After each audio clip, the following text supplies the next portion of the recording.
Conceptos básicos de los fluidos. Para estudiar los fluidos es necesario comparar los tres estados de la materia básicos como son el sólido, el líquido y el gaseoso. En los sólidos, las fuerzas de cohesión son mucho mayores que las fuerzas de repulsión. En los líquidos, las fuerzas de cohesión son casi iguales o iguales a la fuerza de repulsión, y en los gaseosos, esa fuerza de cohesión es casi nula, siendo mucho menor que la fuerza de repulsión. En el movimiento de partículas en los sólidos, ellas vibran. En los líquidos, estas partículas se mueven desordenadamente y se desplazan unas sobre otras, y en los gaseosos se mueven libremente. Así, la forma de un sólido es definida o constante. En un líquido adopta la forma del recipiente que lo contiene, y en un gaseoso ocupa el espacio que lo contiene. El volumen en un sólido y en un líquido es definido, mientras que en los gaseosos es indefinido o variable. La compresibilidad en los sólidos es nula, en los líquidos es casi nula y en los gaseosos son compresibles. Viendo las características, entonces los sólidos no se consideran fluidos, los líquidos y los gases sí. ¿Pero qué es un fluido? Los fluidos son sustancias que están compuestas por partículas atraídas entre sí débilmente, es decir, cambian de posición con facilidad, y entre ellos tenemos los líquidos y los gases. En un sólido, las partículas están fuertemente unidas, siendo la fuerza de cohesión mayor que la fuerza de repulsión. Así, el movimiento de las partículas vibran. Los sólidos entonces tienen una forma definida o constante, un volumen definido, una compresibilidad nula, luego no se consideran fluidos. Los líquidos, sus partículas están algo más separadas. Las fuerzas de cohesión son casi iguales a las de repulsión. Así, las partículas se mueven desordenadamente y se desplazan unas sobre otras. Los líquidos, entonces, tienen una forma, dependiendo del recipiente que lo contiene, tienen un volumen definido, una compresibilidad casi nula y se consideran fluidos. En los gases, las partículas están muy separadas, las fuerzas de cohesión son casi nulas. Entonces, se mueven libremente.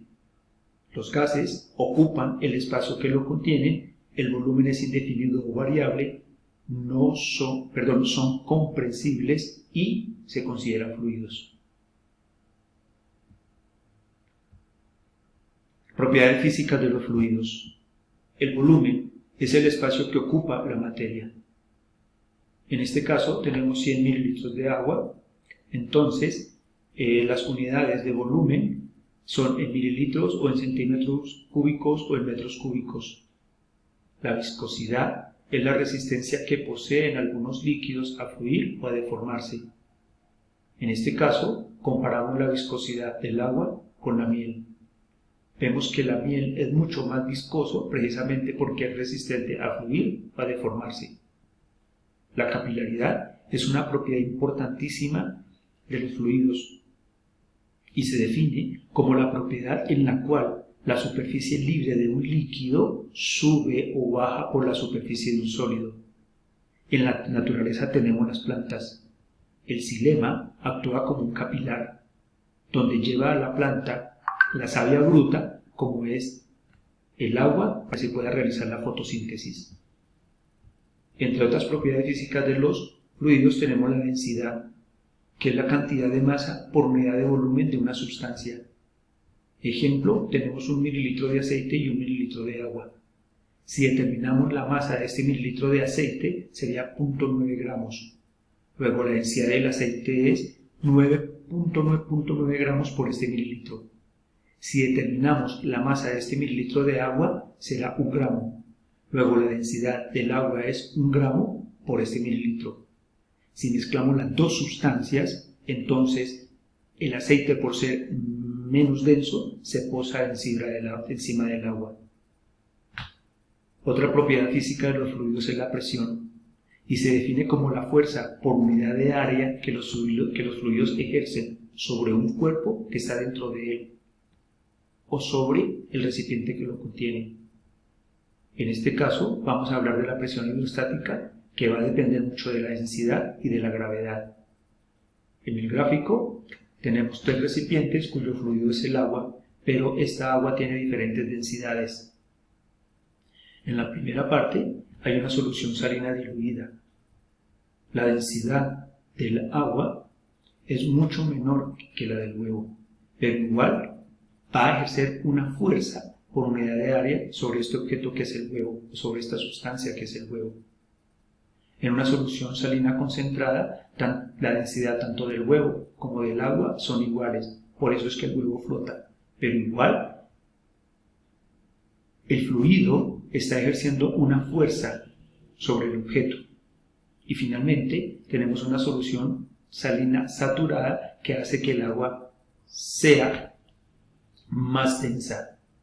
De esta forma, ejerce una presión sobre el huevo manteniéndolo en la superficie. Cuando hablamos de presión, no debemos olvidar del principio de Pascal, y es la presión que se ejerce sobre un punto de un líquido y se transmite íntegramente con la misma intensidad en todas las direcciones. En este caso, la presión de A es igual a la presión B. La tensión superficial es la fuerza de atracción superficial entre las moléculas de los líquidos que hace que unas sustancias se suspendan sobre él.